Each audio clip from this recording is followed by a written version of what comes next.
Hello, everybody. Welcome to Sonic Talk, episode 490, the last 10. I think it turns out we worked out it was going to be about August the 2nd, I think, or maybe it's August the 11th. I've forgotten. I should actually have that written down somewhere. They were going to hit 500. So, yeah, jolly good. And this is the podcast to do with music technology and music production and software and synthesizers, drum machines, all that kind of good stuff. Technology about doing live production, anything to do with the technology surrounding the performance or recording or creation of music. That about sums it up. If you want to subscribe, please do, because I'm very excited. We're at 99,916 at the moment. Woo-hoo. So it's pretty damn close to that magic 100. I guess we have to hold over it for a little while they kind of, because they wouldn't want to print send your play disc out and then find that you drop below 9. So you probably have to get a decent amount over. But I'm quite excited. We can have a little kind of celebration here when it happens. Anyway, I want to say thank you to our sponsors. They're providing a prize for this week's show, which is Isotope. Isotope will be giving away a copy of Neutron. More information about that a little bit later. So let's get on to my guests. We'll start over here with Charles Chicky Reeves, who's in his rather fabulously equipped studio there in London. Charles is front of house engineer, composer, writer, recording engineer, all those good things. How are you, Charles? I'm doing absolutely fantastic. It's really great to be back. I wasn't here last week or... Well, we weren't here the week before because... and the week before, yeah. So it's been a while. It's been a little while. It's great to be back, though. I'm really happy. Well, we're glad to have you, of course. You can find out more about him at sublime-uk.com, amongst many other places. There he goes. Excellent. We also have Mr. Gaz Williams. Gaz Williams, haven't seen you for a while. You've been off gallivanting around the country, playing in the hottest festival and covers prospect at the moment with the Charlotte Church Pop Dungeon. How's it all going, Gaz? It's amazing. It's so much fun. It's been going so well. Yeah, I mean, for those of you who don't know what it is, it's a sort of really...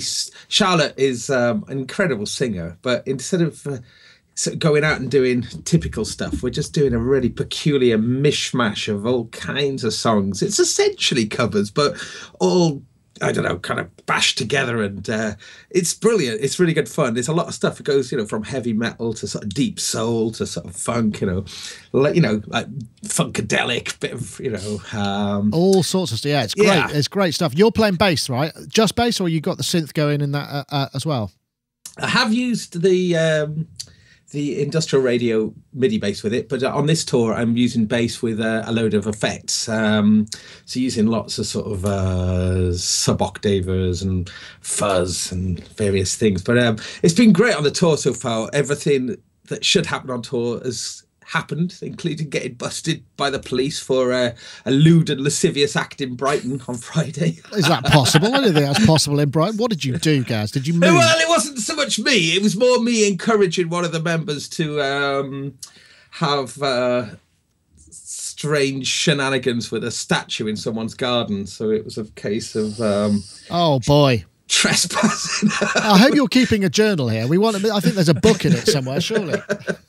Oh gosh, yeah. I don't know. No, it's probably best forgotten, to be honest.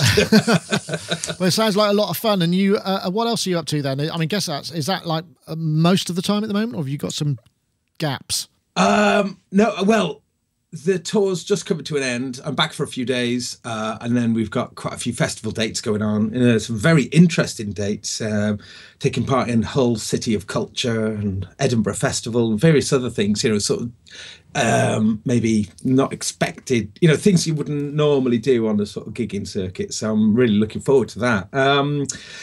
Various productions on. In fact, Charlotte's partner, Johnny, we've just started work on his new album, which Excellent. Is very tasty. Yeah. Excellent. Glad to hear it. Well, hopefully we'll get some of you sometime over the summer as well. I think we were going to do something on the new Hallion, I believe, if I remember correctly.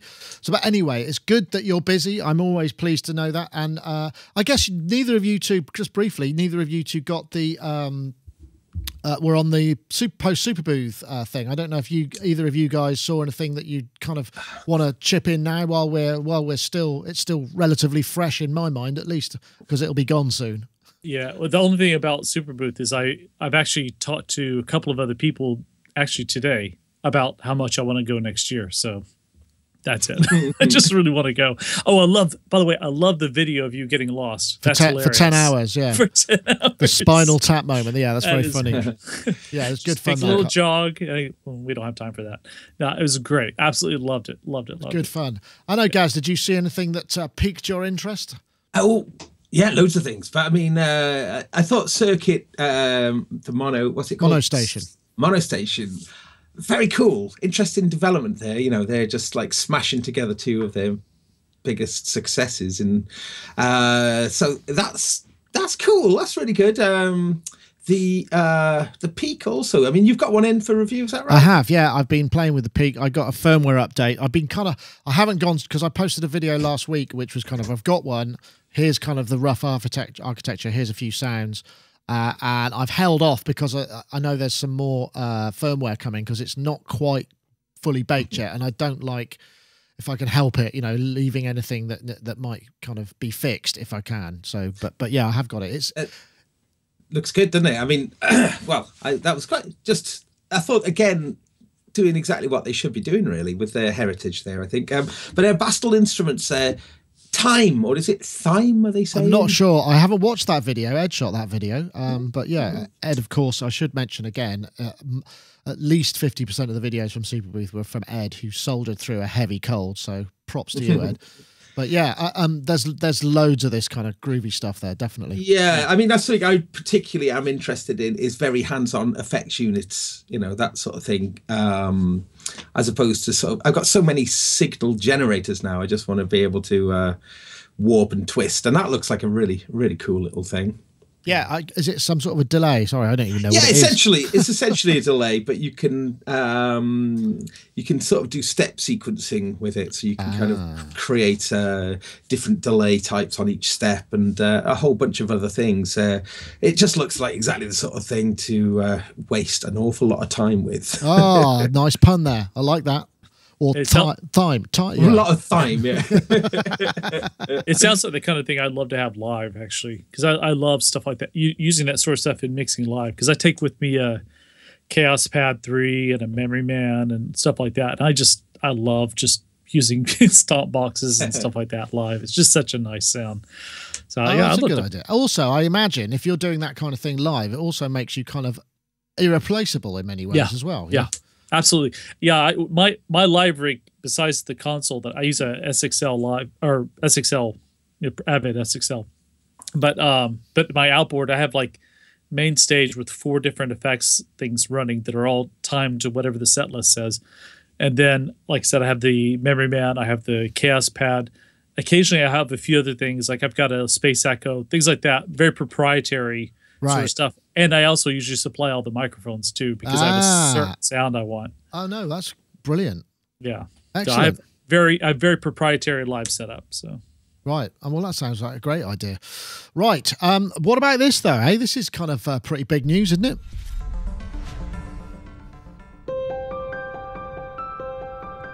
I remember the first time that I saw Reason, and I was really amazed at just how consistent the entire aesthetic was and the workflow was, and geeking out on the way that the cables moved. Our background is in building instruments. That's what we've always done. We always thought about the whole rack and everything in Reason as the super instrument that we always wanted to create. It does what it does well, and you can't get that somewhere else. I thought they were going to get to the fact that actually they've just announced VST Reasons, but they're doing the build first. So yeah, big news. This is Reason 9. Is it 9.5? Yeah. Will now support VST plugins, and it looks like it's integrated with the kind of patch cables around the back. And I don't know whether that means they have to be specially baked versions, or they just take the I/O that the VST has and represents them as patch points on the back of the rack. I think that might be the case, because obviously you wouldn't want to do that. But it's pretty big news, right? Yeah, as I understand it. Okay, well, let me first say I love Reason. I started out using Reason as a instrument rack, and then Pro Tools in the background, or vice versa. And I love Reason. The one limitation of it in the past was that you couldn't do audio in it. And they said, we're never going to add audio. And of course, then they add audio. And right now, I love it. Like I love all the refills and the Abbey Road pianos, all that kind of stuff. I just absolutely love that. But the limitation of it is I'm not a big fan of the synths that are in it. I mean, they're okay, but it's not my sound at all. But I love VST synths, and the fact that you can integrate these VST synths in there means I might make a pretty heavy switch to Reason now. Really? Absolutely Okay. love the idea of that. But yeah, supposedly what they're doing is they've got when you take a VST instrument and you drag it into the rack, and it creates a shell around it where you can open it up and still edit it and everything. But it's within their shell. Does that make sense? Is it a wrapper then? Have they got a wrapper thing going on? Okay. Yeah, for lack of a better term, it's a wrapper. Yeah, that's what it is. And you know, it looks flawless. I'm anxious to try it. I didn't sign up for the beta mainly because I don't have time for beta stuff because I'm busy doing other things. But it comes out the end of May, and I'm sort of on a tour at that time. But I'll have a little time off to experiment with it when it comes out. It is interesting, though, the way that they said it would never, ever happen. I mean, because I think one of the things that the reason people say is, you know, the fact that it's not full of VSTs with all their kind of, you know, quirks and foibles, it makes it very, very stable. So that's probably one of the things. But I mean, I suspect there are reasons behind this. I don't use Reason myself, so I'm glad that you do, because I know that people who do seem to be very evangelical about it, which is a good sign, I think. And there's sometimes an evangelism about things because they're like, I've made this choice and I feel like I've got to justify it. And then there's reasons why, because it's actually great and that I want to use it. So it seems like the latter there rather than the former. That does happen a lot. One thing I was going to say is one of the reasons I actually found Sonic Talk online was because I was looking for a Reason tutorial, and you guys had talked about Reason 8 when it came out, but there was no table of contents as to where things were in the show. So I had to watch the whole show, and then Dave Robinson came on, and he was talking about how he had just met the guy who mixed front of house for Prince and told this funny story, and I was like, that's me talking about me.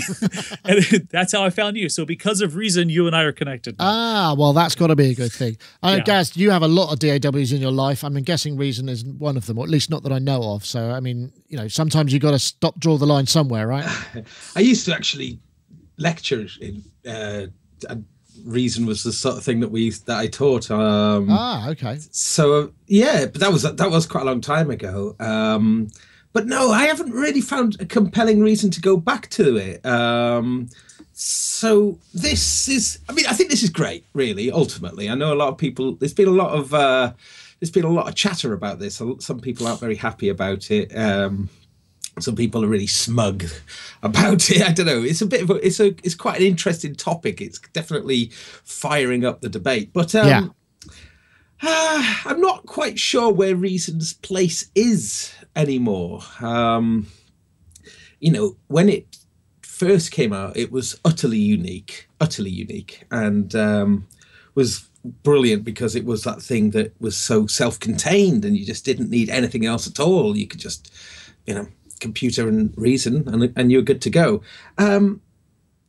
All the big DAWs have all got incredible synthesizers and various things inside them now, and have had VST or AU support. So I'm not quite sure what to think about Reason. I mean, I think the best thing about Reason, though, is the loyalty it does engender in its users. So it obviously is doing plenty right. And I think I never really liked the workflow, if I'm honest. I always found the sequencer a bit too fiddly.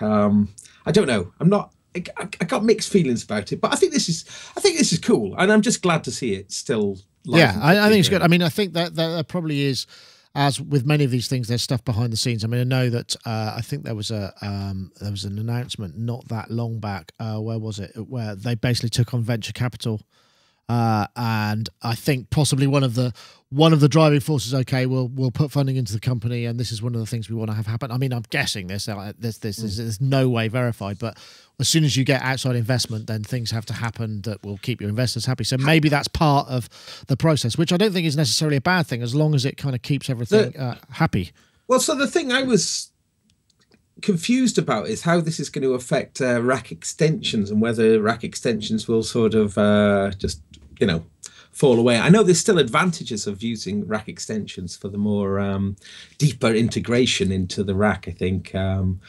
But then I did read, I think, somewhere that there will be ways for more integration of your VSTs within Reason or something. I'm not sure. Maybe someone could verify that. But, rack extensions, I'm just wondering about all the people who've put a lot of time, who've got their VSTs and then have been porting across to rack extensions. No, they could just put their VSTs across. I take your point. But I suppose the thing about VSTs is a rack extension is they're generally a little bit different, aren't they, as well? They have a sort of slightly different functionality. But again, I'm afraid I'm talking from a kind of viewpoint of ignorance to a large degree, because I've not really used it.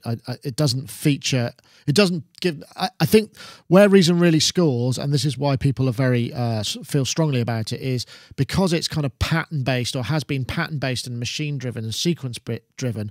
It's all those people who are used to working that way, maybe from drum machines or from other sequencers or Fruity Loops or whatever, where it's very much a kind of pattern-based workflow, and that's evolved with the audio tracks and that sort of thing. So now it's just a natural evolution, and maybe we'll see people wanting to try it because they can bring all of their favorite things into it, and still have their sound sources and just try that workflow. So that's a good thing, right? I'd imagine a lot of people will go back to it, as Chicky was saying. I think a lot of people will kind of go, "Oh, brilliant!" They loved working in it, and now they can do that. So I can imagine that that's a big driving reason for doing it. But so that's cool. I think it's good. I imagine a lot of people have, even though they may work on Pro Tools or Logic or Ableton or whatever, they probably have held on. The people who did Reason initially, they probably have held on to it because the libraries, the sound libraries, are just really stunning libraries. Just really very cool, very useful things. Very creative things. So that's why I had Reason 4 for years, and about 3 years ago I decided to upgrade to Reason 8, and it was really cheap, and I did it because I wanted to hold on to all my old libraries because those things sounded great. So like some of the keyboard patches I came up with, I love those, and I use them on so many things. So why not hold on? Yeah, well, that makes a lot of sense as a sound source. Absolutely. I mean, I guess that's one of the reasons that Rewire was introduced, so that you could access those unique sounds. So that's also great. Anyway, I think it's probably a good time to talk about iZotope. Let's get that part done. This is iZotope's Neutron.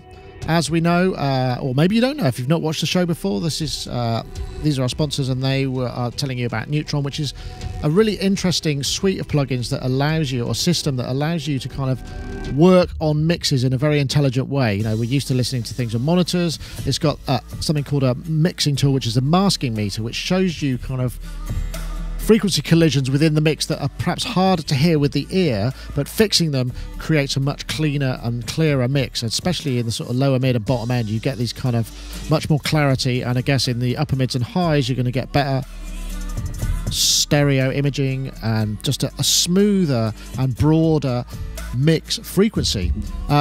Assistant also will give you the opportunity to take certain tracks, identify tracks, and throw processing on them, give you an idea, maybe you want to start if this is a bass guitar or a kick drum, drums, whatever. It basically starts you on the road to a mix. It's not going to mix the whole thing for you, but it certainly makes mixing a much more intuitive experience. If you want to try it out, go to iZotope.com/Neutron, and you can, as with all of their stuff, you can download a free copy, a demo copy, which will last for, I think it's 10 days, and you can check it out. And as you know, they provided a prize for last week's competition, and we have a winner for last week. Last week's winner is somebody called, this is on Twitter, called NeoRev, at NeoRev. He tweeted, or she tweeted, Ozone is my #1 go-to for mastering. Cheers for that. And the hashtags that we asked for were the Mix Doctor and Neutron. So NeoRev, if you want to get in touch, you will be sent a full copy of Neutron. And we have another competition for this week. What we're looking for is the hashtag Finer Mixes. That's one word, the hashtag Finer Mixes and the hashtag Neutron. Tweet those to @Sonicstate and @iZotope Inc. So tweet the hashtag Finer Mixes and the hashtag Neutron to @Sonicstate and @iZotope Inc. And once again, we thank them for the sponsorship of the competition. It's very kind of them. Also, I would notice that RX6 is out as well, which is looking pretty fine. There's some interesting new modules in there, but maybe we'll get onto that in another episode. Who knows? So, I did have another topic. I'm just flipping back to my notes now. Let's have a look. What's the next thing? Oh yeah, we could do. Well, we could go wherever you want to go. Really, there were a couple of interesting things here. Did you get the chance to check out the Soniccouture thing? Did anyone get a chance to see that? Okay, no. I'm going to press the button. Did you say no? No. Which one did you? I'm sorry, couldn't hear you. Soniccouture Electro-Acoustic. Oh yeah. Okay, I'll play this. This is an interesting concept, actually. What they've done is they've taken a lot of drum machines, studio drum machines, classics, put them through various kind of processes, but also just put them into a massive horn-loaded club PA in the big studio room and recorded the outputs. So you get these kind of sympathetic resonance, the extra sub bass. I'll turn that up a bit, really, in the room, and also marked up a drum kit that resonates along with it. So you've got all these sound sources and you create these, and it just strikes me as a really interesting idea, because this is the sort of thing that we all probably used to do, have done, with our own things. I don't know. Gaz, did you get a chance to check this out?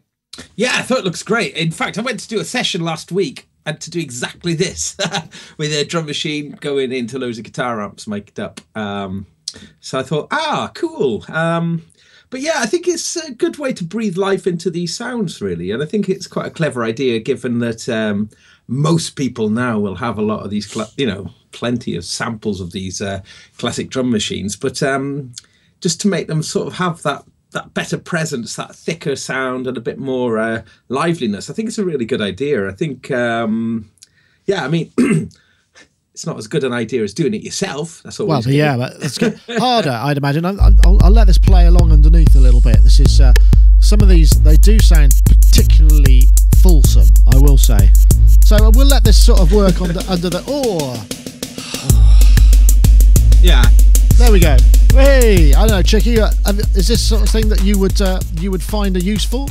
Not only would I find it useful, exactly 9 years ago, I hired a Turbo Sound floodlight PA system, and I put it in a reasonably large live room of mine at the time. I mic'd it up. I mic'd up various points of the room.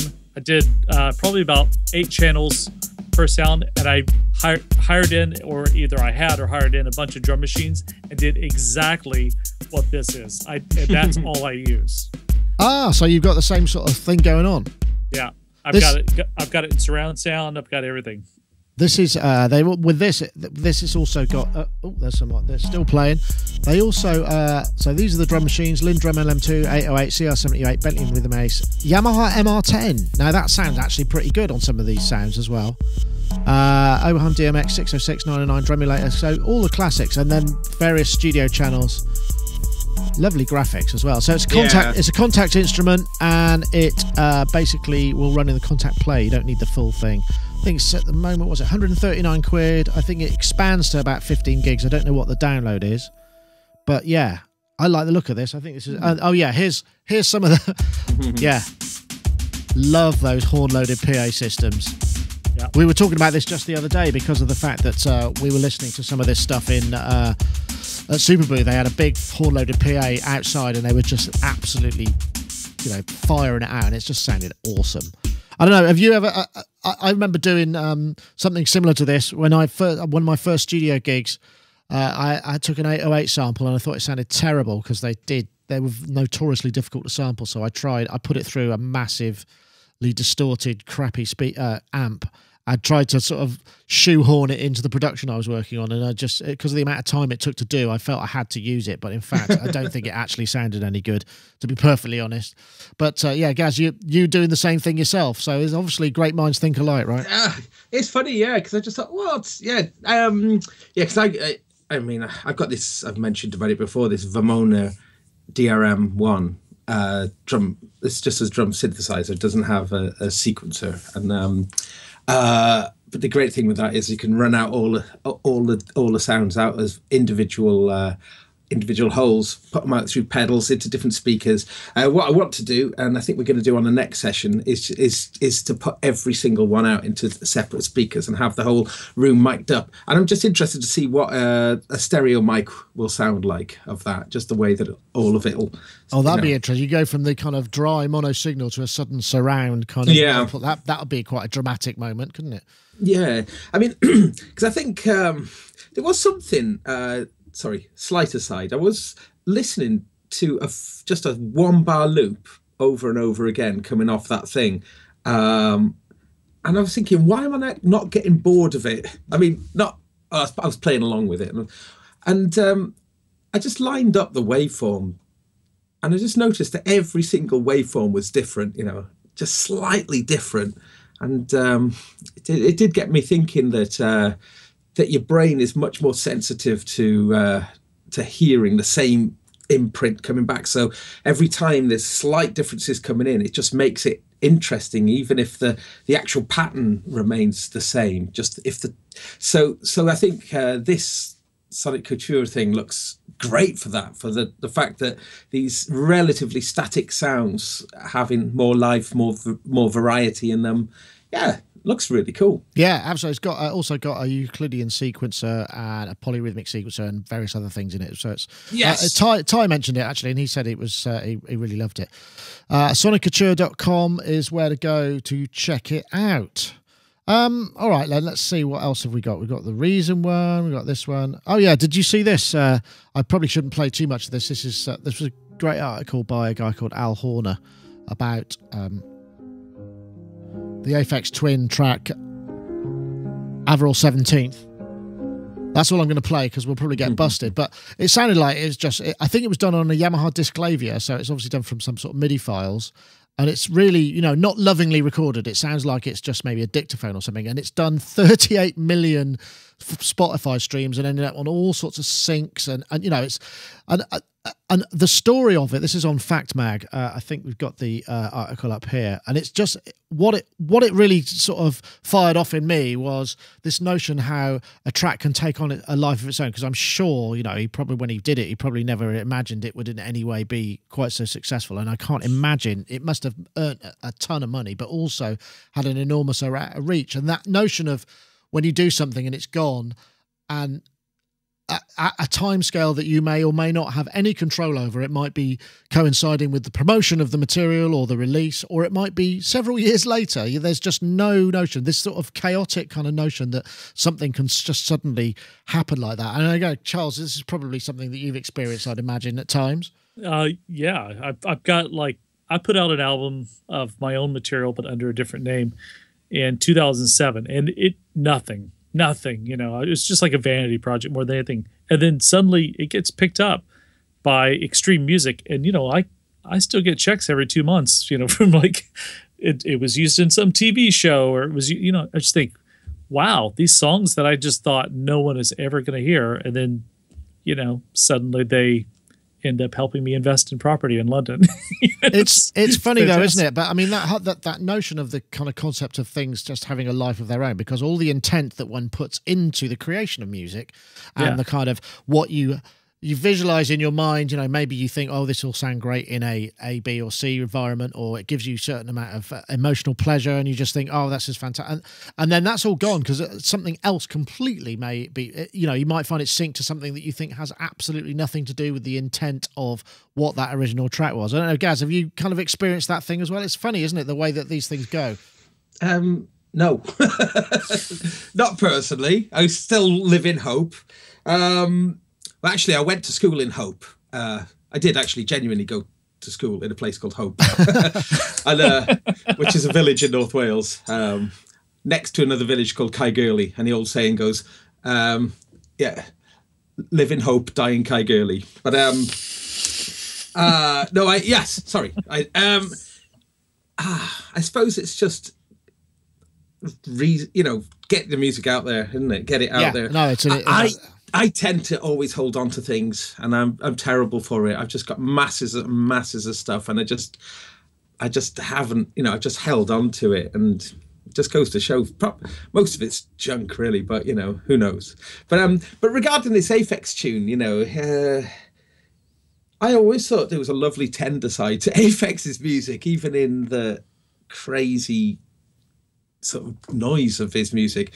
He's always had a very astute sense of melody, and I remember back in the early 90s when he first came on the scene, because I was sort of not involved directly with him, but with someone on his label Reflex, and one of the things that really made that label stand out in the time of, this is like kind of happy house, hardcore, all this kind of stuff, just before the advent of jungle and drum and bass.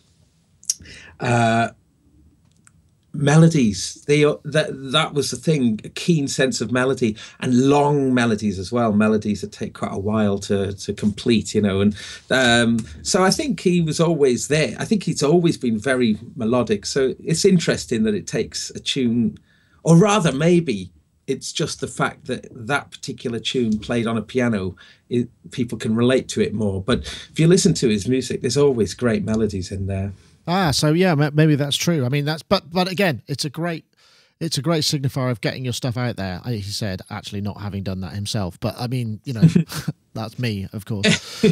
So yes, go to it, because you never know what might happen. That's the thing. That is absolutely. I was going to say, it's like, you know, release and release often. You know, it's like that sounds like a metaphor for something sexual, but really, it's like even like, you know, with like you and I've talked about even your stuff. It's like, send me your stuff. I'll mix it up out there. Yeah. Well, so, I'm working on getting the live rig back up together for a gig I've got in June at the synth meet in Hastings. Oh. I can't remember the date now, but so what I'm intend to do is record all the tracks as I rehearse them and try and piece, because it's been months since I've done anything. So I'm gonna I hopefully at least have some multi-track. So that'll be the next step. Yeah. Vinyl. Yeah. Well, whichever. We'll see how it works. There's also oh gosh, did you see this? This is this might lead to some interesting festival stories, don't you think? Oh.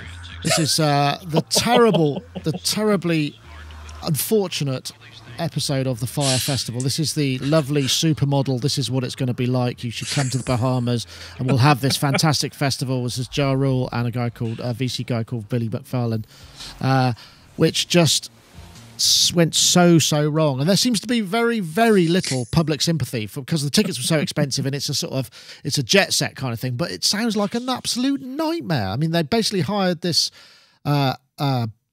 Bahamian island, which obviously didn't really have the infrastructure, and they hadn't quite figured out what it might take and what might happen if there was bad weather. And it just sounds like an awful nightmare. And it's just turned out, because there's only a small strip, and I'm guessing, you know, they've had to ferry people back, and all these poor young things have been sort of left eating cheese sandwiches and what have you, which I find quite funny in a way, because nobody died, there wasn't any injury or anything. It's just I don't think there was any malice in any of this. It's just this awful set of circumstances and poor preparation, and it's just sweeping the news. And I think it's because there's a slight Schadenfreude. But festival stories, you know, I mean, a poorly organized festival is not a very nice place to be, right? No. You know, it is Schadenfreude, because it's like, I think I posted on Facebook something to the effect of, there's something quite delightful about watching vapid, arrogant morons fail spectacularly. Because, I mean, it's really like all the people I know who were brought into this festival were like, as soon as they got in, they're like, what the hell is going on? And there was a lot of, like, you know, people not getting paid, and a lot of money was being held on to. There was a lot of, like, combination of shady stuff and just arrogance going on. A lot of ego and non-communication stuff. And I just found it hilarious. Thank God I wasn't involved in it. But, you know, like Blink-182 did the right thing. They pulled out as soon as they sensed there was a problem. And, you know, it's also, I think also in this time that I'm not anti-capitalist or anything like that, but in a time like this, when there are enough people suffering in the world, to have something so blatantly gauche like this is gauche in the sense of gaudy. No, I see what you mean. Yeah, look at all the people with money, what they're doing. Yeah, I think it's just morally quite wrong. It'd be one thing if you do that and you kind of have it as a secret, it's a secret club, fine. But just to sort of just put this out there, like, you know, this is only for those of us really deserving. You know what? Screw them. It's interesting. No, but it's interesting because, I mean, the marketing was, you know, obviously clearly worked, and it worked in the way on the same level as, you know, things like Mulberry handbags and, you know, stuff, high fashion, which I have no interest in, but, you know, obviously appeals to this kind of scenario where you want to be part of something that you can't quite afford or whatever. But I don't know. I take your point there. I don't know. Gaz, you've done a lot of festival gigs, and sometimes it just rains and it's crap, and you know, unless there is infrastructure there, it can just be a nightmare, right?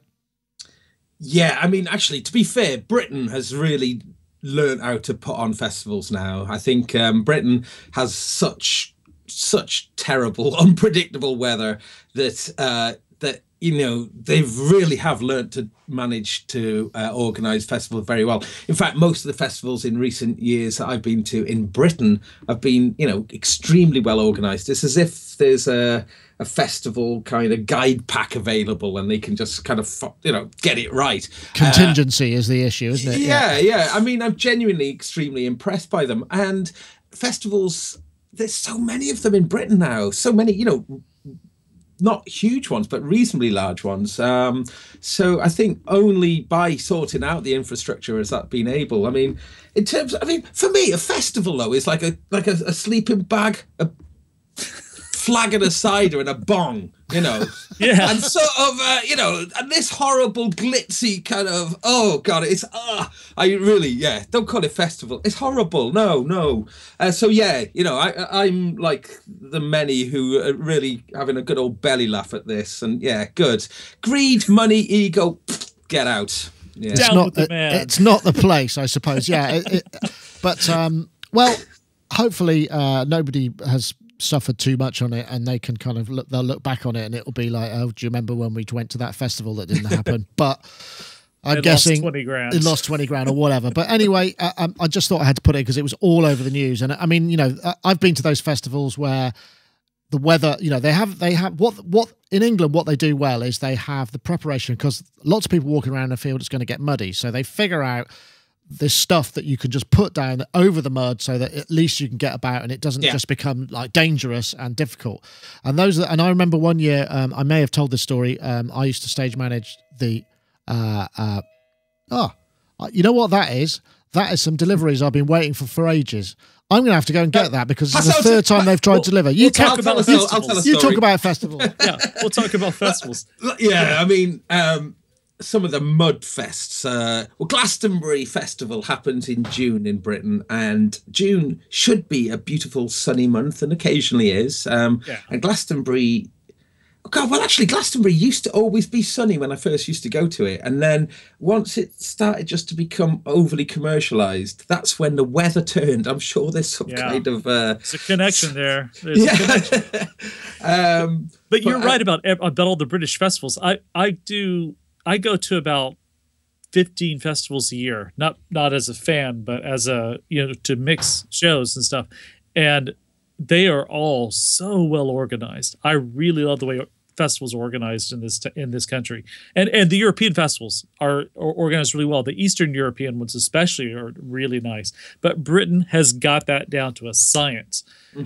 Whereas the American festivals I've been to, they need a bit of work. You know, it's kind of a new culture to them over there. So they're getting new to the, I mean, yes, they've had festivals like Coachella and stuff for a while, but it's like, it's still not quite in their blood. But the British doing a festival is in their blood. They've got it down. It's a science. It's so well done. I love it.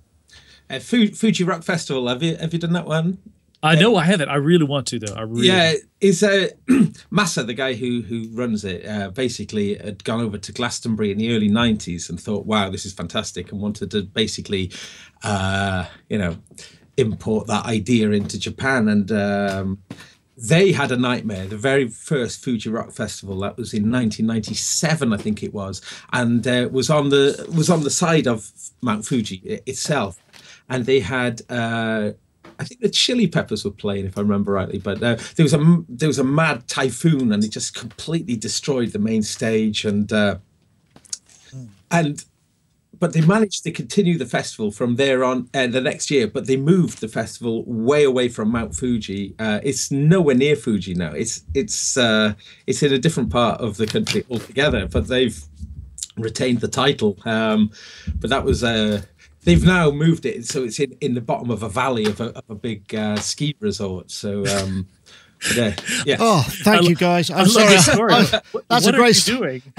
Well, I figured if I'm going to leave the show to actually accept a delivery, I need to show you what I had delivered. So I've got some short MIDI cables for my live rig. with different colors, which I think is important if you're going to be. So that's one thing. I also ordered, you'll appreciate this, this is the Palmer passive monitor control, because I want to be able to control the volume of my output. That's my idea. Yeah. I'm actually thinking about getting one of those myself. And I ordered a skin for the laptop. Very good. So there we go. Thank you very much for... My story was, I was going to say, yes, it rained really hard. And I used to stage manage the acoustic stage, and it rained so badly. Obviously, everybody wanted to come to the gig. So it was a stormy night, and the tent was massively over full. And the ground was so wet that the massive great stakes they put in the ground were starting to work out in the wind, because it was waterlogged. And you can imagine with like 3,000 or 4,000 people in a tent, that gets quite terrifying. And I remember running around with sou'westers, bashing these pegs, which are probably about 4 or 5 feet long, with sledgehammers back in, and it was really scary. But so yeah, so I'm sure some of you are probably expecting festival toilet stories, but we didn't. I don't know. Yours might have been, Gaz, but I don't want to. That laptop skin though. Can you show us a minute that laptop? But do you put it skin down? No, it's like a little vinyl snap-on coverage. So you snap it on, and it's just like a plastic kind of skin. So you skin up then, do you? That's pretty much it. Yeah. Right. Okay. Very good. Very Can good. I add one more thing about horrible festivals? Just in that festival. Yes. Well, this isn't a horrible festival, but the show I did. So last summer I was on tour with Bare Naked Ladies, OMD, and Howard Jones. Yes. And we played Las Vegas in a parking lot in downtown Las Vegas. It was about 5,000-6,000 people. So imagine this: late July, Las Vegas, middle of the day gig. Hot, I'd imagine. 47 degrees to be exact. Jesus. It was so bad that so part of Howard's his B&C cables that were for the antennae for the wireless mic, they had they were not covered, so they were just a little bit exposed in the sun, melted. The whole show came apart, like right in the middle of the set. Wow. Because the cable melted. I think Robbie was talking about that as well. He said that the computers wouldn't operate, and the amp started to shut down, and the whole thing just wouldn't work. But that sort of extremity is the thing that you've got to have contingency for, I suppose, isn't it? Yeah. Those laptops are not made to operate over in Fahrenheit. They're not made to operate over 103 degrees Fahrenheit, and it was 110. Wow. So, wow, it was. I was at my front of house console. I was using a Avid profile, and the internal temperature on that was 63 degrees Celsius. It was running so hot. So I had this huge, I have it around here somewhere. This huge fan just blowing into it constantly to try to keep it from overheating, and it just barely functioned. Jeez, it's terrible. That's scary. I know which is worse. We're doing the same show. We're doing the same show this July. We're going to go right back and do the same show. Oh, man. A cappella, it might have to be this time. Acoustic guitars. I don't think an acoustic guitar would bear all that well in 47 degrees either. But yeah, shoot. Okay. Oh, I was going to play before. There was one more topic, and I just wanted to, because I wanted to do a little plug for our Wavejunction synth. So yes, I love that. Going to play the video will play. I'm assuming it will. It usually does. Well, wait. This is here we go. This is Max for Live synth. It's in conjunction with Metafilter, 12-slot mod matrix, 3 filters, 5 envelopes, 5 LFOs. If you're interested in it, it's £19.95. You need Max for Live, and you need obviously live. bit.ly/Wavejunction will get you there. If you're interested, go and check it out. We've also got the free one, which there's a link to from the same page. So bit.ly/Wavejunction. Do check it out. That was a hastily. I thought, I'll put that in the show. Have you tried it out? I know I did send you. I love it. Oh, I excellent. love it. I sent you an email and told you I love it. I absolutely love it. Because in here I've got 20-inch sub and the focals and stuff like that. And I just pulled up the first patch. It was like, holy crap, this is great. It was so good. I love it. I really love it. Because I've heard a lot of these Max synths, and a lot of them sound the same to me. But this, I love the way this stuff, all the intermodulation stuff.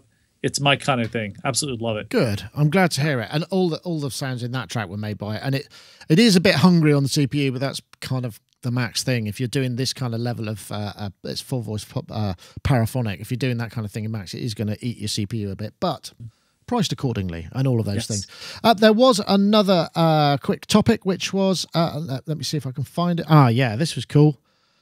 Horror sounds. This is the Apprehension Engine from a guy called Tony Duggan Smith, and it does sound... We've done the sounds of horror before. I like the fact that it's kind of almost the ruler on the edge of the table, but...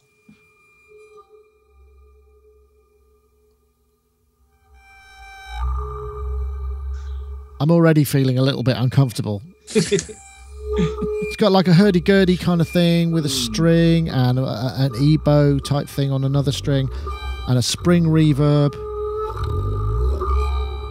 It's very visceral. Only because it is. There's no other, I think we did a topic where it was like sounds of horror and all that in the past, but I just thought, yeah, that's really cool. It sounds very atmospheric. I know. Have you done sounds for horror? I probably haven't asked you this question. You have you? Yeah, I have. I've done most of it. I do using like odd synths. Like I use the OP1 quite a lot because you can make really strange, chaotic sounds with that. But yeah, I love the sound of this. Like that demo, especially in stereo. Just that sounds really nice. I'd love to. I'd love to build something like that because I don't think you could buy it. You'd have to build it. But yeah, I love that kind of stuff. Absolutely. That'd be great, wouldn't you? You just get them along for a session and kind of go, yeah, check that out. What do you reckon, Gaz? Yeah, cool. I want to have a go of it. Yeah, I mean, in fact, I am quite inspired to build something a bit like that now because just not for use, just purely for enjoyment. But yeah, I mean, is it though that those sounds will become I don't know. Will those sounds become a cliche? Like just the bow string, the piano, the bowing of metal. I mean, or do they affect us in such a way that they will always work? You know, physical. They're the wrong harmonics. I think that's why they're really uncomfortable harmonics, which put you on edge. You know, and that's the nature of it. It reminds me a little bit back. I may have said this, but Music Messer. A lot of the keyboard stuff was in the piano hall. So every morning what would happen is people would be tuning pianos for like 2 hours. So you're getting ding, ding, ding. And it really put everybody on edge at the beginning of the day because it's just this constantly ascending and it was really uncomfortable. And I guess, you know, there must be a sort of psychoacoustic aspect to it. It works on a more fundamental basis. Yeah, good, nice, good to be scared, isn't it? Yeah, I think so. Although I can't watch horror films anymore, I'm a real chicken about it. I don't mind sci-fi, but I'm really not into horror films. It's the same as I can't. Ever since my daughter was born, I can't handle scary rides. Or physics rides that make me feel physically uncomfortable, and I can't handle horror films. I just don't want to watch them. Really, and I don't know why it is. Maybe it's a hormonal thing. I think Jaws did it for me when I was little. I remember seeing it when I was small, and that bit where he swims under and there's that hole in the bottom of the boat, and the severed head just comes out. I think I probably saw that when I was 7. It was just the most terrifying thing I think I'd ever seen, and I don't think I've ever been as scared since. I think that was it. That was the scariest moment. Well, again, of course, the music played a huge part in that. I mean, Was it John Williams? But it was basically mostly Stravinsky, wasn't it? Really, I mean, yeah, it was John Williams. But music plays such a big part of it. But I don't know that. But now there's this sort of sense of having to underscore everything, that the music becomes harder to have the theme be as important because it sort of becomes almost subliminal rather than a big part of it. I mean, I know that's not truly fair, but even some of the really beautiful soundtracks that have come out in recent times, I mean, Zimmer's still pretty good at it, and he gets the big themes in, but a lot of it's down to just the sort of underscore and atmosphere, right? Well, I was just thinking, like, what is his name? Johansson? Yes. Yeah, from who did Arrival. I mean, I think specifically about Arrival. I mean, that's not a horror film, but there's a tension about that film, and he really does portray that tension really well. I love his work because I think it captures obviously the theme of the film, you know, the whole communication thing, but there's an eeriness, an otherworldliness that's not pretty. It's otherworldliness in a very eerie sort of way, and that's that's what this device does too. It makes those kind of sounds. So I don't know if it's specifically horror, but it's otherworldly. And the thing you were saying earlier too about the harmonics and so forth, you know, the human mind really does key into things that conform to the harmonic series. You know, that's, you know, the direct intervals and so forth. And I think when something doesn't match that, it makes us feel strange. You know, that's what this machine does. Is it just makes you feel strange. Makes you feel strange. It certainly does. Yeah, I love stuff like that. Excellent.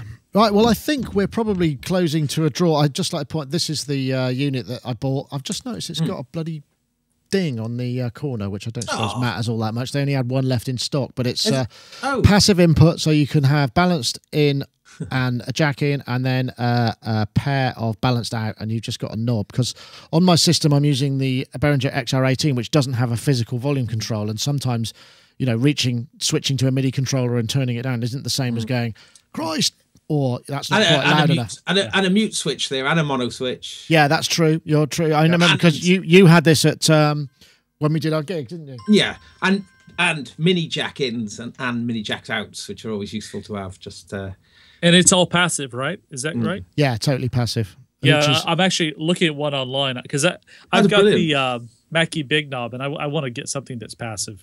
I've got the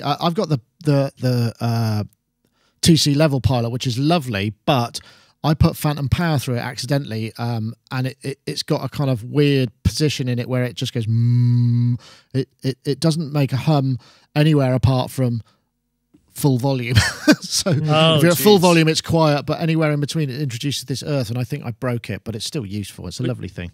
Which one is it? The TC? Which one? Level pilot. Oh, the level pilot. Is that passive also? It's this thing. Oh yeah, that thing. Yeah, okay. Yeah, I'm looking for like some sort of like, because I have lots of speakers, as you can see, and I want to get something that's passive that will handle 3 or more sets of speakers and at least 3 sets of inputs. Because I have the console, I have my XR18, similar to you, which I use as a keyboard mixer, and then I have the actual Apollo interfaces. So I want to have 3 different sets of inputs. Isn't that the PreSonus? Is it Central Station or? There's the one that has like the separate box. Yeah, like it's a remote. I've been looking at that because that's pretty highly regarded. So yeah, that has multi, and I think it's got D2As. It's got SP diffs in and stuff like that. I think, if I remember correctly. Isn't there another one, and a step up for the Palmer one with more channels in? There may well be, and of course the Mackie Big Knobs. In fact, it's really bizarre. I don't know whether it's just because of the sort of titter factor of the name of the thing, but when they announced a new series of big knobs which have got the audio interfaces built in, and a huge number of people are interested in those stories on the site. So there's obviously a kind of, you know, there's obviously an interest for that sort of thing. I like the big knob. The only thing is I can definitely tell that it slightly colors the sound, just slightly colors. The sound. So, well, okay, well, fair enough. I mean, passive will, unless you've got a specific sort of resistor network or something. I can't remember what it is. There's a way to do it, and it's. I mean, I have to say, this thing weighs a blooming ton. It's really heavy. It's going to sort of double the. No, it's not going to double the size. Well, I know Mackie does have one of their big knobs is passive. It's a non-powered unit. It just works as I guess as a rheostat or something like that. So. I mentioned that maybe, but that's just, it's not enough inputs or outputs. That's the only problem. So, right. Well, thank you, everybody. That was good fun as ever. I'm glad you managed to make it, and I'm sorry I left you in the lurch there. Well, I got, but literally I'd had 2, and I knew if they didn't deliver it today, that it would be going back to base, and it would just be like, that would be so irritating. So now I am reunited with my purchases. I'm very pleased. I must say, these little tiny coloured MIDI leads. They're nice. They're really cute. Where are they from? They are design cable. I think they're Mogami and Nitric. They're not terribly cheap, but I kind of need them because otherwise I've got huge amounts of cable dangling. Well, I have got huge amounts of cable dangling off the back of my live rig, and I'm trying to kind of make them as few as possible. So it's just a couple of mains leads and the balanced outputs. But anyway, I digress. Well, thank you very much for joining us. Don't forget, if you want to subscribe, where are we up to now? We've got 99,918, so we're up a few. So hopefully by this time next week, and we should, because we were at 400, I think, last week. Maybe 460 or something. So we should maybe by Friday we should have hit the 99,000, and that's in no small part due to our fabulous panelists, as well as all our other reviewers, and of course you folks out there who have subscribed. So thank you very much. Charles, thank you very much. Are you off on tour soon, or are you around for a little bit? Yeah, I go on tour next week for Howard Jones. I'm with Howard Jones all summer, although I'll be in and out in London between now and July. And then in July, I head off to America, and I don't come back till the end of August, and then I'm off, and then I do OMD for the rest of the year after that. Wow, that sounds like fun. Life on the road. Yeah. Excellent. Yeah. Well, I hope all your gigs go well, and we'll see you in and out of that schedule. Anyway, I do hope so. Sounds great. And also, Mr. Gaz Williams, thank you for joining us too. Again, back on the road, going to those festivals with all. I'm sure you have a vital festival kit that you take with you for every time, whether it's yes, bin liners, Wellington boots, and actually, a sturdy waterproof. Speaking of bin liners, that is probably my most minimal festival ever. I think it was Glastonbury '93. That's all I went with, a bin bag. That's the only thing I had to sleep in. No tent, just a bin bag. And, because it was a last minute thing, jumping in a car. Oh, I couldn't get time to get my stuff together. So just had just a bin bag, and then just trying to get warm in a bin bag. But you get very wet in a bin bag, because I remember I had much the same thing. I had a sleeping bag, a ground sheet, and a plastic sheet. And I slept under it one night, and I woke up in the night and I was absolutely soaking because of all the condensation that had come off under, and it was just disgusting. It was really vile. I found my way to the Hare Krishna tent, though. You could stay there and get free food all weekend. It was great, but it was just a constant jam going on, all in the same key. Really happy people. The bongos never stopped. The bongos never stopped. So. Well, guys, thank you very much. Thank you, everybody, for watching. That was episode 490 of Sonic Talk. We'll see you next time. Woo.